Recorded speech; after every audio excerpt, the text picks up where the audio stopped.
दोस्तों, आज की क्लास नंबर हमारी 26 है 160 वर्ड्स की और आज हमारा वर्ड है आइदर। बहुत से लोग इसे इधर भी पढ़ते हैं, तो मैं आइदर पढ़ता हूं, तो मेरी प्रोनाउंसिएशन आइदर है, तो मैं इसे आइदर ही पढ़ूंगा। अच्छा, हमने इसका इस्तेमाल कैसे करना है? दो चीज़ों में से एक या दूसरी, आइदर डैश और इस्तेमाल पढ़ते हैं। ये अल्फाज यानी आइदर डैश और हमेशा मुस्बित जुमलों में इस्तेमाल होता है। इससे मुराद दो चीज़ों में से एक वगैरह ली जाती है और हेल्पिंग वर्ब बाद में आने वाली चीज़ के मुताबिक लगाया जाता है। सेंटेंसेस पढ़ते हैं तो आपको क्लियर हो जाएगा काफ़ी कुछ। पहला सेंटेंस है या ये लो या वो, टेक आइदर दिस और दैट। या वो या उसका भाई इस बारे में बात करेंगे। आइदर ही और his brother will talk about this issue. या वो या उसका शोहर जुनूनी है। आइदर शी और हर हस्बैंड इज़ क्रेजी।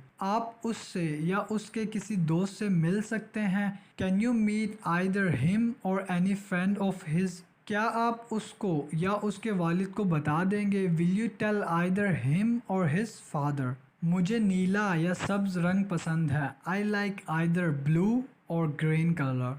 वो जुमेरात या हफ्ते को आता है। He comes either on Thursday or on Saturday। Last video में मैंने आपको बताया भी था कि on का इस्तेमाल हमने इस वजह से किया है क्योंकि एक मखसूस दिन है। या उसे या उसके दोस्त को सज़ा सहनी पड़ेगी। Either he or his friend will have to suffer। आप यहाँ से या वहाँ से शुरू कर सकते हैं। You can start either from here or from there। क्या आप ये या वो सवाल कर सकते हैं। Can you do either this और दैट क्वेश्चन। उम्मीद है ये वीडियो आपको पसंद आई होगी। प्लीज़ चैनल को सब्सक्राइब कर दें अगर चैनल पर नए हैं, एंड वीडियो अगर अच्छी लगी है तो वीडियो को भी लाइक कर दें। अपना ख्याल रखिएगा।